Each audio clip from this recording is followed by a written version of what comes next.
have issues with the proclamation of the family, then humble yourself and look a little deeper to say, what am I struggling with here? That tender promise is a powerful example of what grandparents can do to fill in the gaps when families lose or are missing a member. And I'm sure he's. This is one of the things that I've commented on X, is that I felt like I watched the mantle get placed.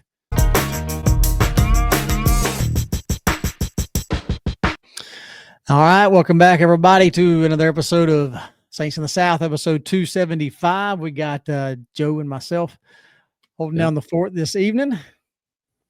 Yeah. And then there were two. That's right. Very quickly. We just got done with conference this past weekend. That was pretty exciting. And definitely. Yeah, we had a hype session last week, a live hype session. Had a good time with that. Had about an hour and a half or so on there, and had a handful of individuals that tuned in and actually participated, shared some thoughts, offered some insights and everything. Had a good bit that watched, but a handful that actually participated, and so wanted to take the opportunity to publicly thank these individuals. So going to read your name off here, and again, appreciate you very much. So we got Brett Peterson, we've got Giovanni Sando, Jessica, Jessica and Charlie Moore, Chad Lindsay, Gary Gentry, Dr. Suze, that's her handle name there on YouTube. I got Mark Vance, Dustin Musgrove, Robbie Wallace, Carla Cornett. Those are the individuals that chimed in. I think that's everybody. Yep. And also want to say an extra thanks to the individuals that sent in their videos, to Julie Carpenter, Tim Roberts, Corey Pittman, and Marcus Corbett. So thank y'all. Thank y'all very much. Yeah, definitely. Thanks. Y'all made it. Y'all made it happen. That's right. Absolutely.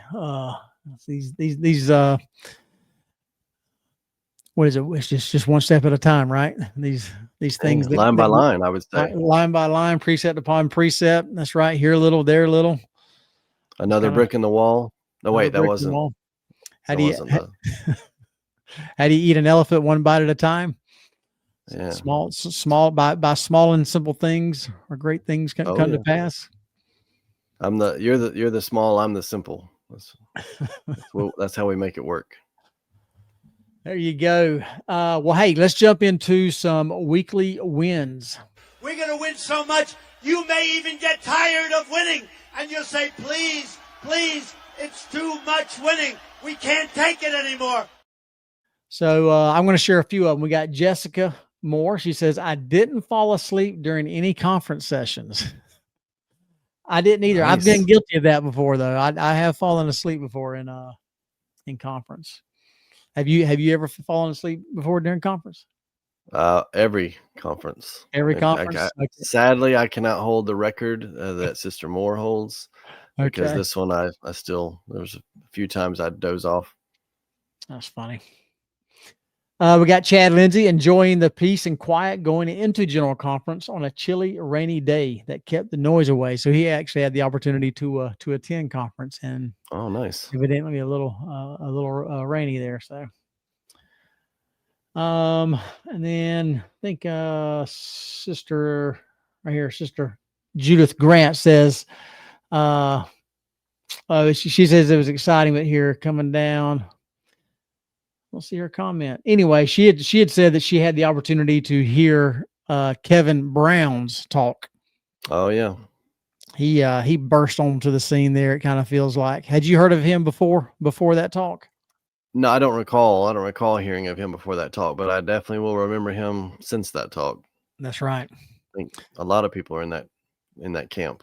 Yeah, for sure. You know how old he is? He's 48. Oh, dang. Yeah, my age. He looks good for 48. Yep. You know what they say, Jackson? What's that?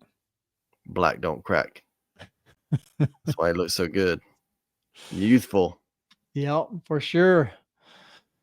Yeah, powerful talk on testimony. Really, really good job. I saw a bunch of videos afterwards about him, kind of, these memes and videos and things with him walking off stage on fire, Yeah, or yeah. he was writing his talk and burning the paper out he's writing his talk and so forth. So I could get it behind was that. really So I saw somebody had commented that and said that, "Are they really not gonna send any firemen to help this right. person that's on fire right now?" That's good. Yeah, so we're going to do this evening. We are going to do a little bit of a review of President Oaks's final address of conference. Before we do Oh, that, yeah, go before ahead. you do that, there's one more win is, the viewership of this conference apparently was, like, Okay. off the charts compared historic trends. I was trying to look real quick to see if I could find any numbers to put to that, and I couldn't find anything specific, but I had seen one graph, and I think maybe it was, like, searching for conference or something like that, that Right. was showing a significant, increase in people tuning in for this conference, which makes sense with everything going on in the world just in the lead Yeah. up to this conference, why so many people would tune in. But it was really great, and it was a really great conference to tune into. Not that any of them weren't, but it feels like this one was really a really powerful conference. Yeah, it was really good. I know they always seem kind of powerful if you tune in with the right mindset, right attitude, looking to learn and be uplifted and edified. It always does. But it was really good. I know I did something that I hadn't done in the past, and that was on X or Twitter. As I listened to conference, I'd take a picture of the individual speaking up there, and Oh then yeah, yeah, I saw and then those posts. yeah, Well, and then I'd post them, and then I just kind of hit some highlights, some quotes from the different speakers and everything. So that was something that I hadn't done before. Um, yeah, Kind of helped me pay attention, making sure I stayed focused on listening to what was being said.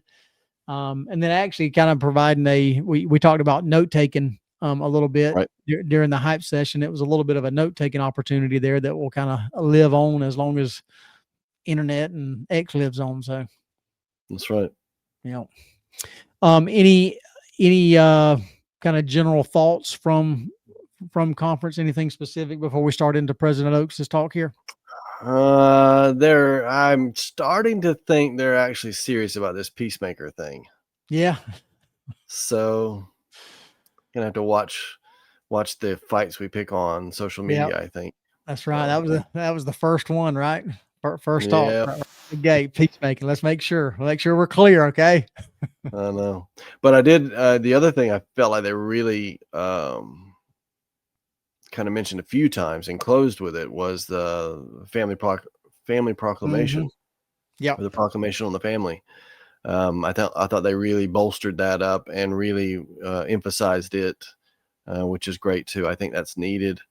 Um, I'd said that before on an old episode that I think that's going to be a big thing, a big focal point. Meaning that I think that's where I feel I think Satan is really focused on Yeah. the families and trying to tear them apart any way he can and try to persuade people to not have families in multiple ways. And I think the family proclamation is going to be a key point where people are going to make it or break it. And I saw a quote today that I thought was very, appropriate. It said, the family proclamation is not the problem; it's the solution." Right. And I thought that was telling. Sometimes I think it's brought up as, and I've heard like some wars, it's like a touchy subject, like, oh, don't bring it up. I'm And I thinking, don't I why? don't understand that. Yeah, why would you not, or how could you not? Like, that just seems odd to me that you would even be thinking that. So yeah, it's a good thing. I think it's an important, and I think it's a needed thing. I Yeah. think the sooner people kind of humble themselves and think about it, like if I've got a problem with it, then maybe it's me, maybe it's the people I'm around, maybe it's the stuff I watch and listen to and read. So yeah.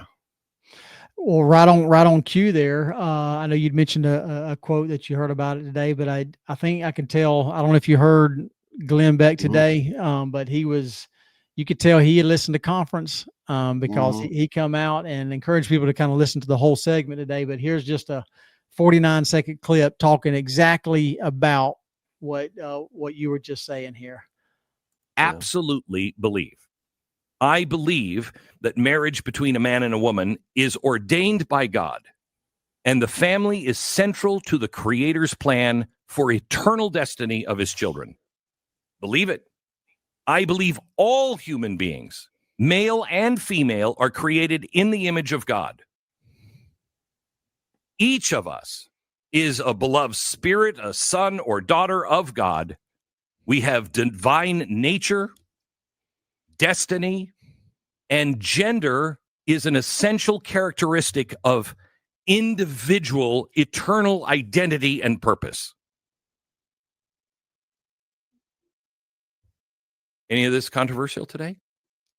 Yeah. So he was hitting all those major points. And right after he took this, some notes in conference too. That's right. Yeah, exactly. He took some notes, but it's great. We need individuals like Glenn Beck, who has the following and the audience that he does, that is largely not LDS. Obviously, he's got a lot of LDS, listeners and followers and stuff. Right.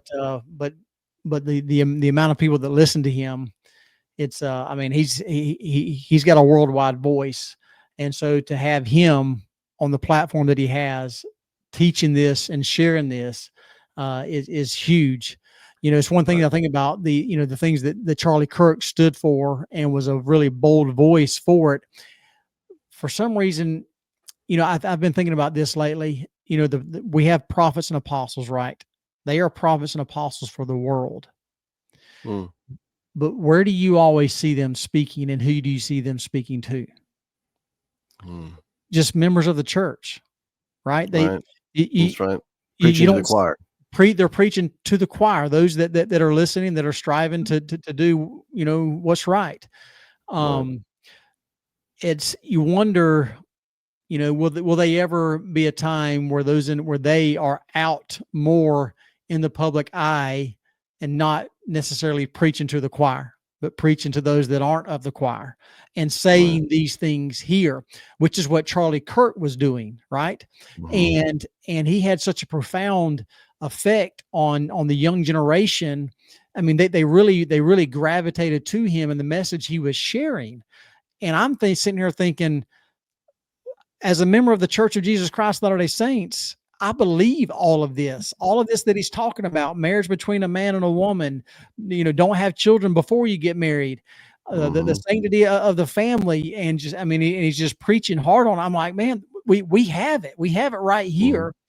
But it's like, we just quietly kind of share it amongst ourselves, and we don't get out and about and really share it and preach it to the world. Broadcast it. Yeah. So I think you even get some of that too.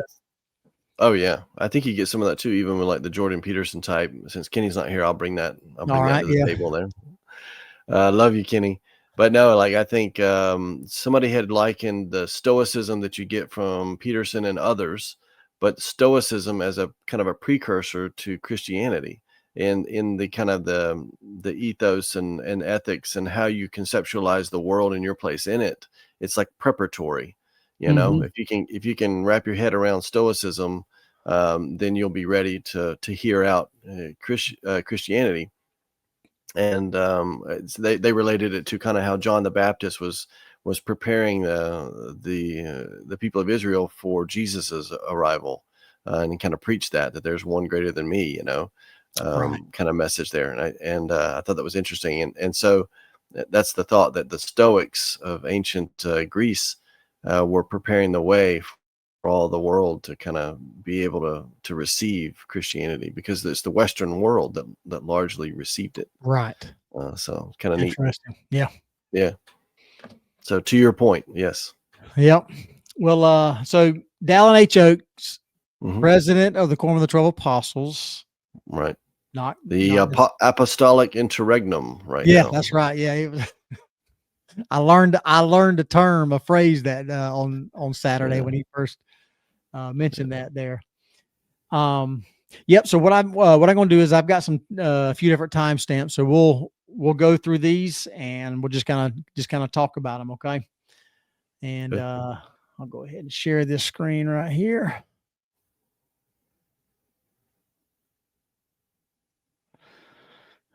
All right.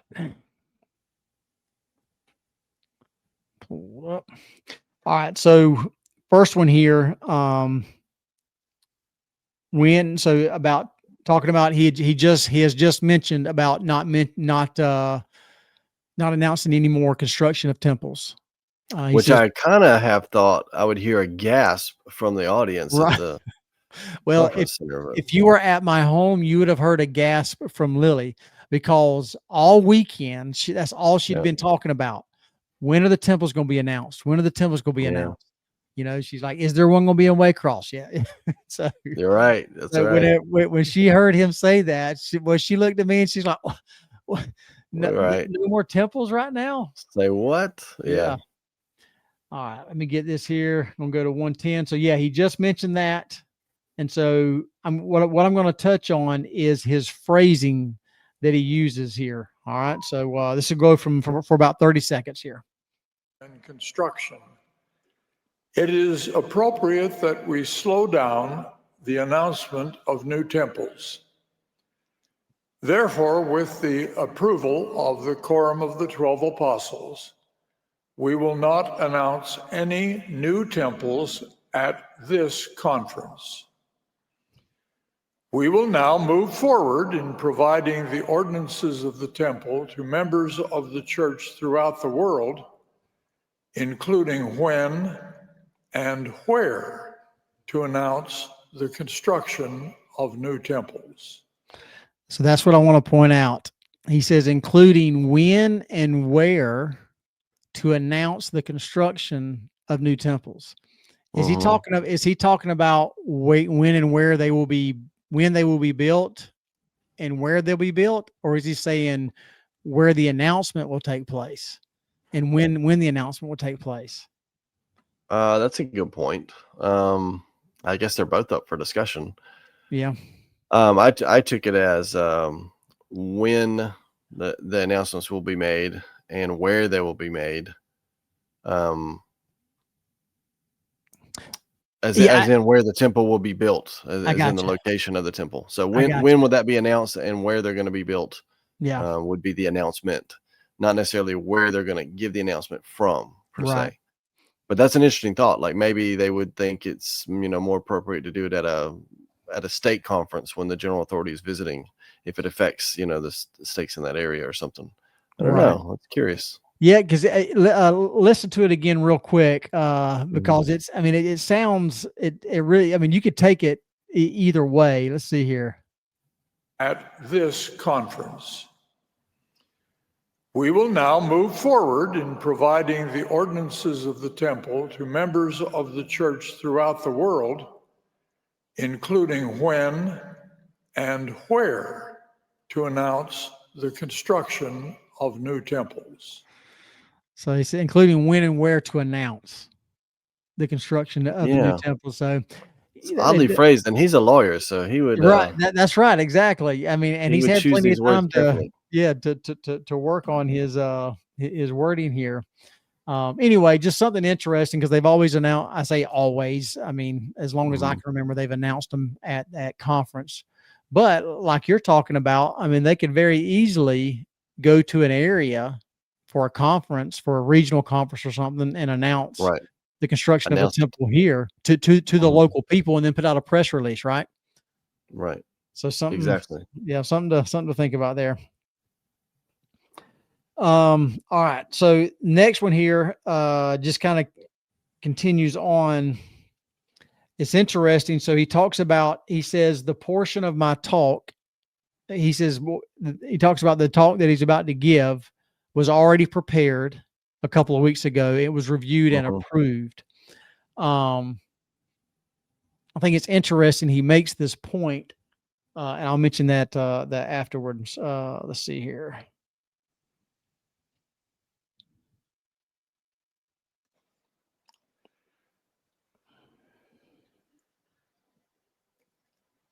The portion of my talk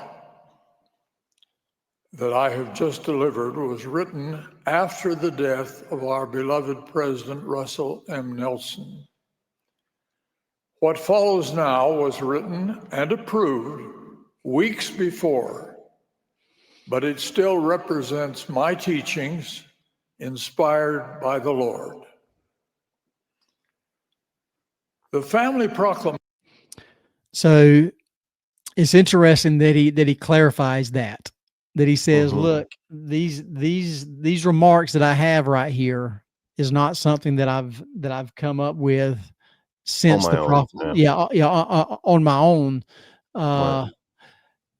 But he's, we know how, I mean, he's one of the heavy hitters in the Quorum of the 12. Mhm. He kind of always has been. He's always been big on the Constitution, the family. He's one that's been willing to kind of really speak out and stand his ground on all that and be a voice, so to speak. I just find it interesting that he felt like he needed to kind of clarify that, because it puts everybody that might be curious as to, is there going to be a change, or is, Right. I mean, he could take this as an opportunity to almost take the church in his whatever direction, whatever he feels, Sure. obviously as being inspired by the Lord. But I don't know. I just find it interesting that he felt the need to clarify these words that I'm about to say. It's what Mhm. I'm consistent with, and it's already been reviewed and approved a few weeks ago. So, Right. And I think I even thought so I think it gives time, what I was talking about earlier with, if you have issues with the proclamation of the family, then humble yourself and look a little deeper to say, if they're really serious about this, which they are, um, what am I struggling with here? What mhm, is my stumbling block on this? right, And to really approach that with a penitent mind and a humble heart, to dig into it. And I kind of thought about this when they announced that they were not going to reorganize the first presidency at this time.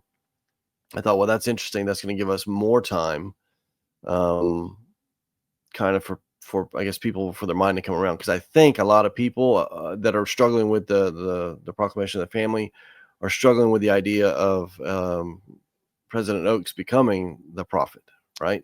right, And so that, but in both of these cases, it gives them a bit more time to kind of wrap their head around this, that, he's not called yet. So you don't have to react emotionally at this conference. Cause I think at one point there was even people had put online that they're going to go to the conference that he gets sustained in, just so they can stand up and shout out or wow, raise their right, hand in opposition or whatever, right, so it gives them a bit more time to kind of chew on this, search their soul on this.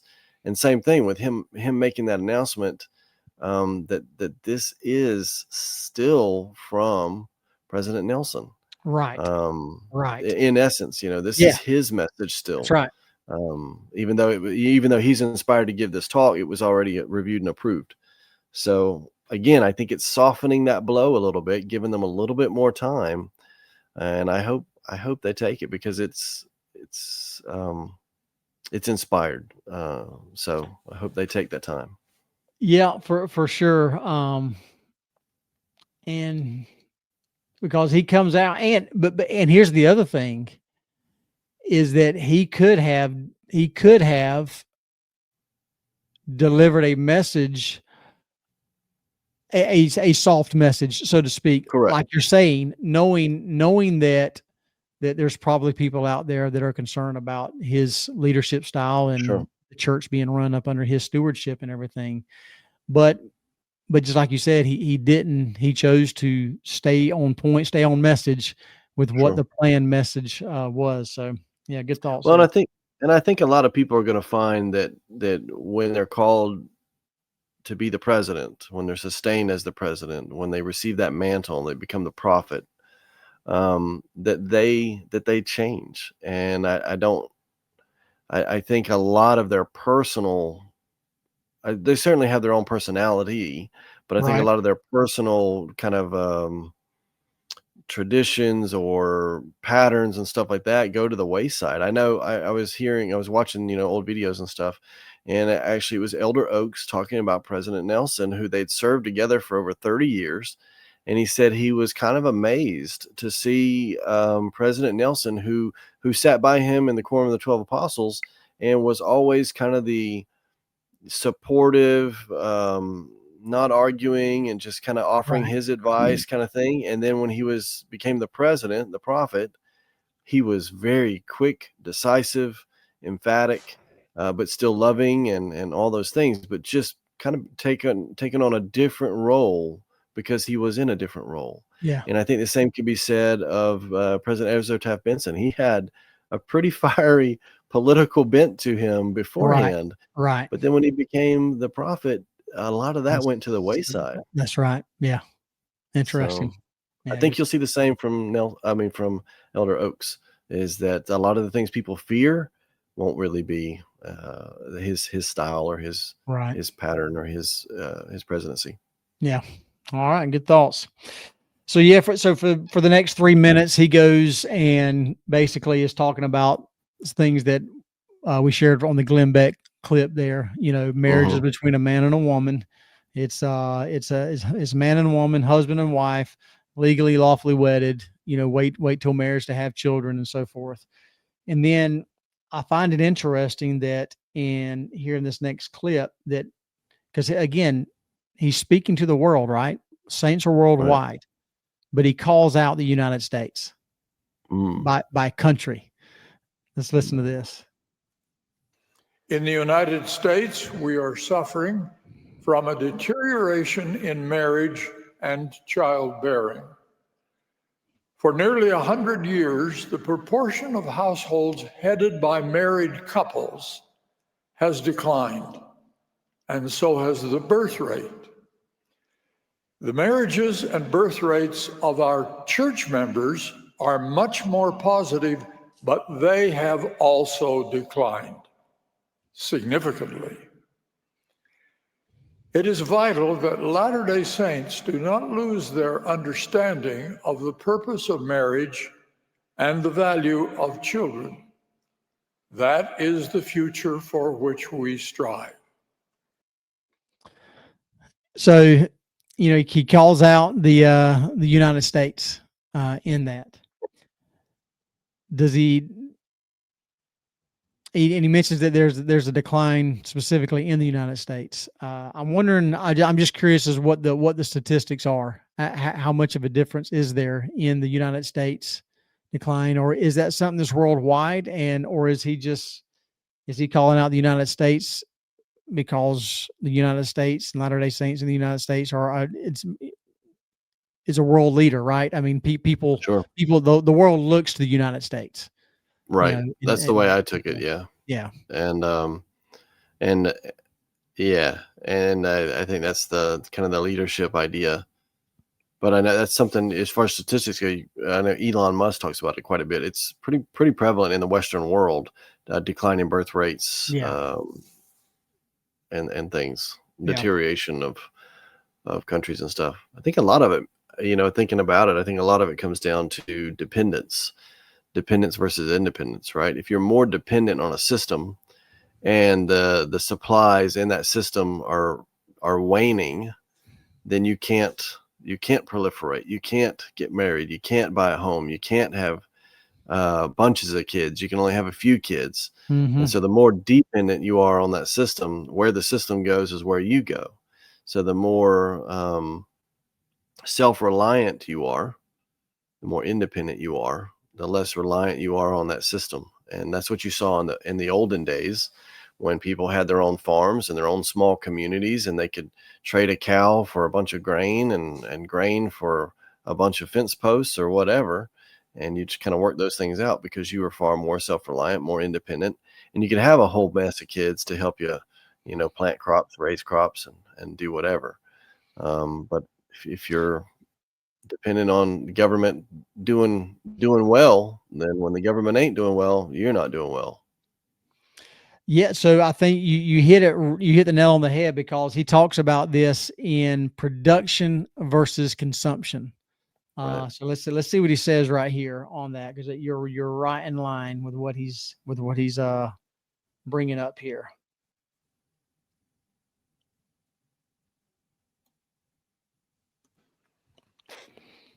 Parental influences have also been diluted by the way in which most current members of the church earn a living. In times past, one of the great influences that unified families was the experience of struggling together in pursuit of a common goal, such as taming the wilderness or earning a living. The family was an organized and conducted unit of economic production. Today, most families are units of economic consumption, which does not require a high degree of family organization and cooperation. Yeah, so touch on that. Yeah, that's excellent point. Yeah, and it's such a difference maker in how you feel, how you see yourself. And I've only kind of just recently been kind of even thinking about this, of how kids develop if this world only exists to give me, Mm-hmm. right? And the way I've kind of been talking about it is kids are have kind of developed this mentality of, I'm here to be entertained. Right. If I'm not being entertained, then it's not worth my time. Like to sit and pay attention to conference talks, to get up early for seminary, to do anything. If I'm not being entertained, then something is wrong. And that's a real risky way to approach the world. And I think that goes along the lines with consumption. Like, I'm here to purchase, Right. and I need something back for my purchase, right? I need to receive something. And I think a lot of it is entertainment. If I'm not being entertained, then I'm not doing what I want to do. That's right. Yep. And that's something that I've recently, just in the last year or so, I've talked to my kids about the difference between producing and consuming. Mm-hmm. Are you more of a consumer, or are you more of a producer? Right. We want to be more of a producer. Yes, we all consume things, whether it be the entertainment that you're talking about, or obviously we consume food and time and things like that. But what are we mostly doing, and what are we most concerned with? And hopefully we're geared towards producing. And he goes on, and he later on in the video, I won't share it, but he talks about, which is what you just said, the farming and everything, and having gardens, and that's one of the things that I've always loved about is our little place here. And my wife and I, we talked about having a garden before we ever got married. We were excited about being able to have a garden and have the children work in the garden. And thankfully, every summer, every spring, we're out there, planting, getting the ground prepared and everything. Kids can't stand it. Well, I got to do this. I don't even eat this squash. Why do I have to do it? Why do I have to dig it? Why do I have to pick it? That's right. Get rid of it. Because you need dirtier fingernails and a cleaner conscience, That's as I think Eleanor Roosevelt said. Yeah. Yep. There's a lot of lessons to be learned out there in the soil and stuff. I've often said too that it seems the younger generation has developed an allergy to sweat. They don't want to get out there and get dirty and get hot and sweaty and everything. So I think it's probably a common refrain as generations hand over the baton to the next generation, but it seems apt for this generation. So. And the thing is it doesn't have to be huge, right? Right. A small garden is fine. Raking leaves in the yard, feeding the animals, getting a few hens, to go out and gather the eggs, things like all of that is producing. Yep. And it kind of echoes Ayn Rand, her writing and stuff like that. Atlas Shrugged, most notably, deals with that. She kind of divides the whole world into three buckets of producers, and then moochers and looters, if I recall. And the really cool thing, the really notable thing about it is that two of those categories are totally dependent on one of those categories. So if you're a producer, you can always survive. You can always do okay. But if you are a moocher or if you're a looter, that you don't survive if there's no producer. Right. So That's good. yeah. Yep. Producer over consumer for Yep. sure. Amen. All right. Let's see here. So this next part, I don't ever recall Oaks getting emotional in his talks. Yeah, I'm sure he probably has. But here he shares was a feeling person. He was feeling it, and one of the easiest ways to feel it is to talk about that which is closest to you, and that is your family. And here he shares his personal experience of his father dying. Go ahead. I think he went back there in his mind. I Yeah. think he was Yeah. back there in that moment, living it again. Absolutely. So let's watch that here. It's about a minute clip or so. Get it. I'll get it shared this time.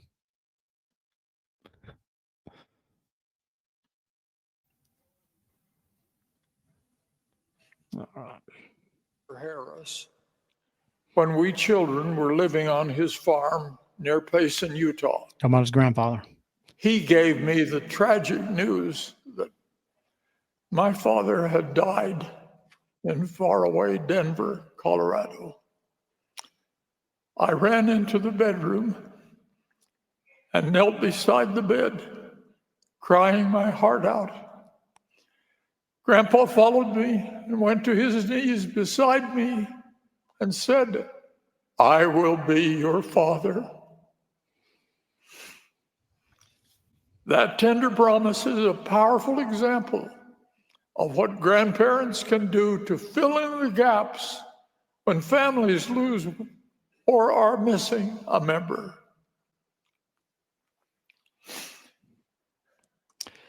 So when he shared that experience, again, I don't ever recall seeing the emotions that he shared there. And I'm sure this is one of the things that I've commented on X, is that I felt like I watched the mantle get placed during that talk, and you probably did, and a lot of people had kind of shared the same thoughts. So he's probably feeling a lot right now. But he made me think and recall and think about, and we can just look in our own congregation, the grandparents that are heavily involved with their That's what I was thinking grandchildren. about. Yeah. And just the hard work that they do, the holes and the voids that they feel due to unfortunate circumstances and situations, and they pick right up and they fill that mother and father role that their grandchildren need. Yeah. And I think too, this is an amazing, this story he shared, which I don't recall ever hearing before. I remember hearing his dad had passed away, but I don't remember any of the details about the grandfather. But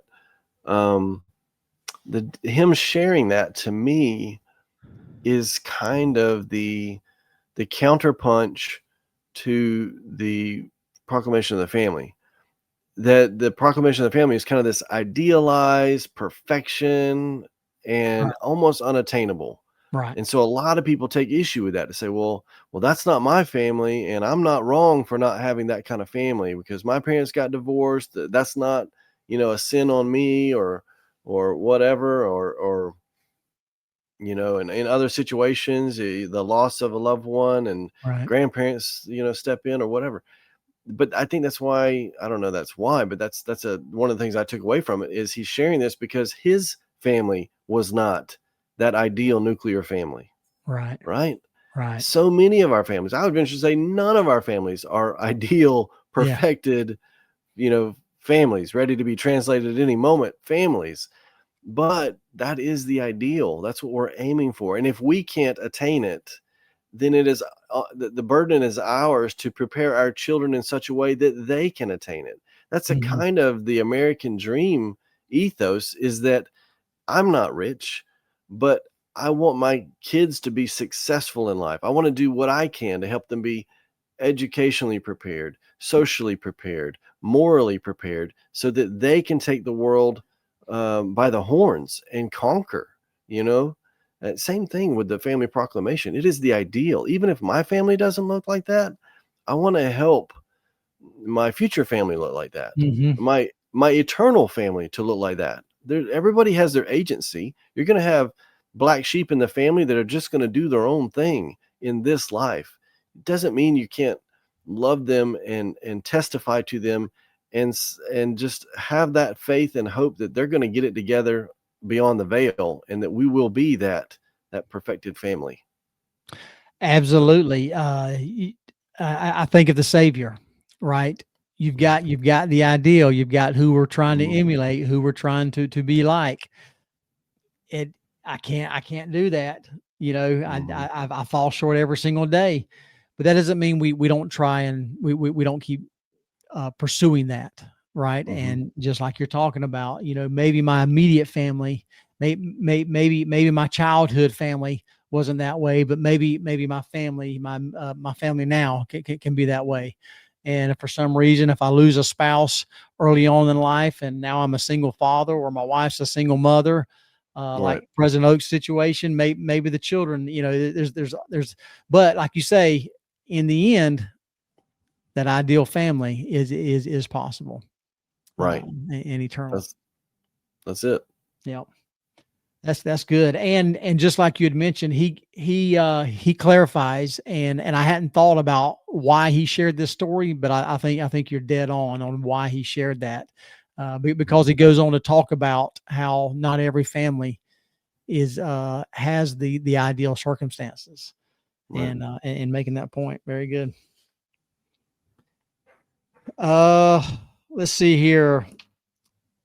And that actually kind of leads perfectly into the last segment here. And he talks about how and why we are able to look forward to achieving that eternal family after this life here. So this clip is about 30 seconds or so. Let me get it pulled up.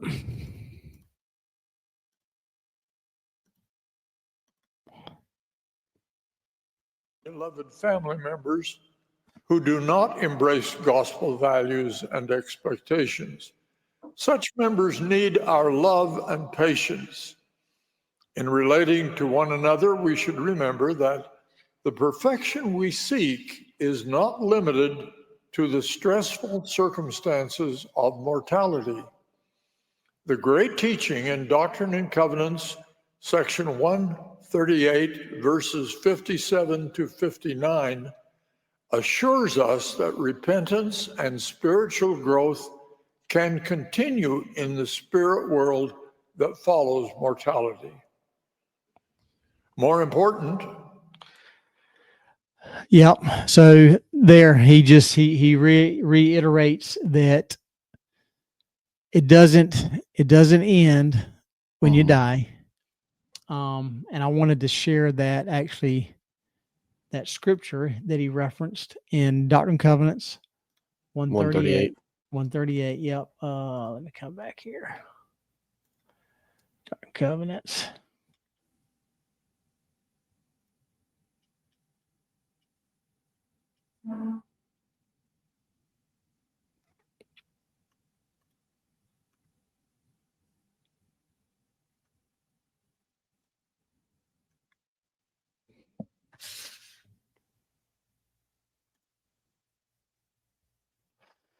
All right. Oops.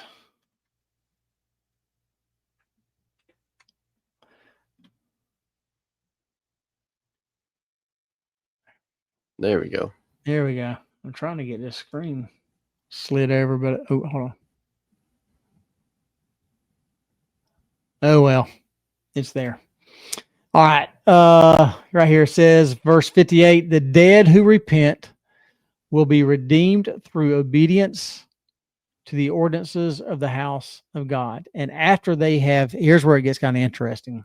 For those, this is talking about doctrines and theological views. This is something Mhm. that's a little different that Latter-day Saints believe. And after they have paid the penalty of their transgressions and washed clean, shall receive a reward according to the works, for they are heirs of salvation. Mhm. And so there, the redemption is made available even after this life. There is continued repentance. There is continued learning. That it doesn't end right when you die. Thank goodness. Yeah, thank goodness, exactly.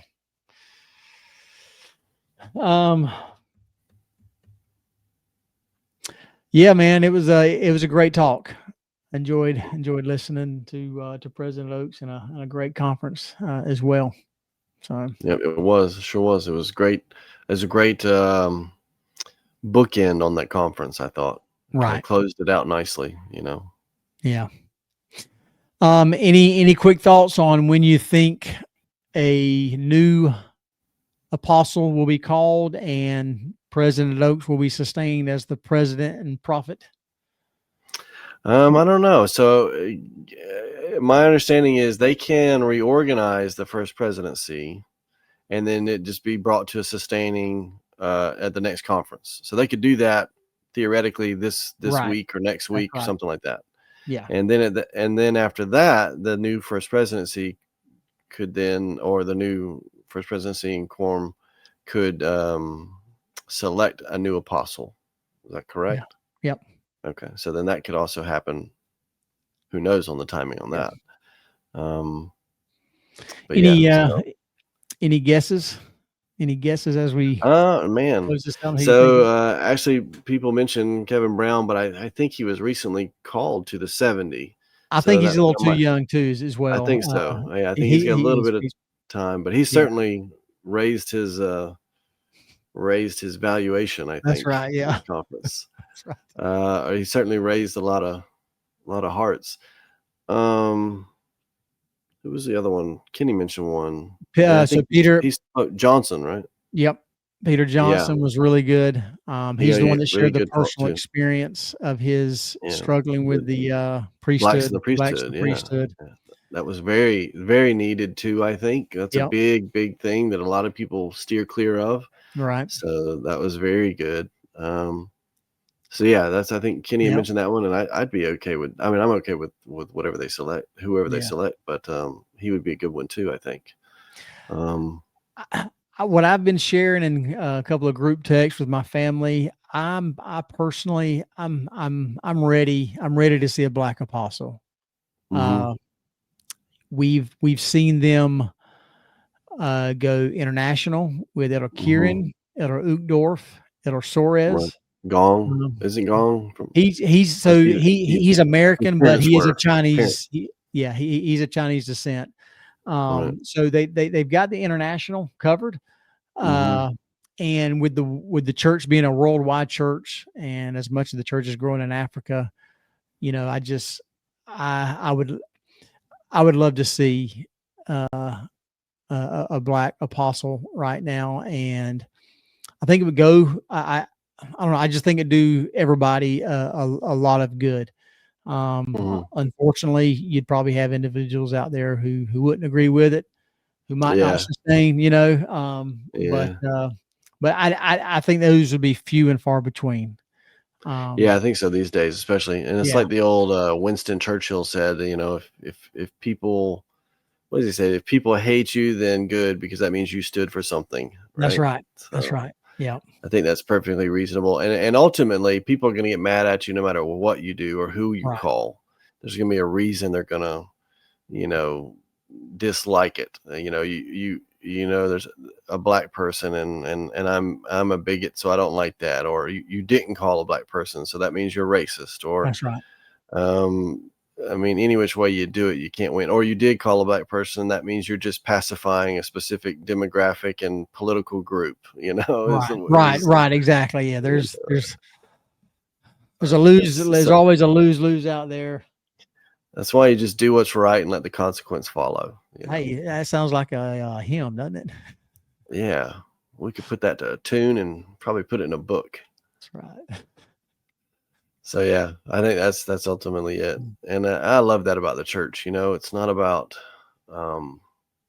It's not about jockeying for votes and Right. what looks good in the eyes of the world, and let's do a polling and see how things look.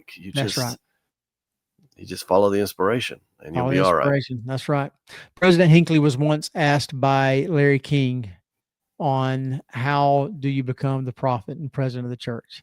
He says, well, you get called to the quorum of the 12, and then at that point you just outlive everybody else. That's it. That's kind of the deal, right? Yeah, that's it. Well, they somebody pointed out actually that Elder Holland. So there's only 3 of them left that were appointed apostles in the 1900s, right? Which sounds funny to say 1900s now, but Yeah, but that's crazy. Yeah, yeah. So I remember Oaks, Eyring, and Holland, right? That's right. Yep. They were I remember Irene being the youngest apostle when I was on my mission. Yeah. I very specifically remember that. So Yeah. tell you what, time will change everything. Yep. Yeah. Ultimately, it will. Time moves on. No. Well, very good, man. Any other closing thoughts or anything? I think that's it for me tonight. Okay. Well, we will close this one out. Thank everybody for listening. Be sure and hit those likes, subscribes, and notification bells. Check out our Facebook page. Check out our Facebook group page. You can find us, both of them, at Saints in the South. Check out Instagram at Saints in the South. And if you don't know, we are actually on TikTok. You can find us at Saints in the South on TikTok. So I've been sharing the 60-second scripture sessions on there as well. Oh, yeah. So I've been doing over there and stuff. So, but yep. I appreciate y'all. And until next time, y'all keep on striving. Amen. Keep on striving.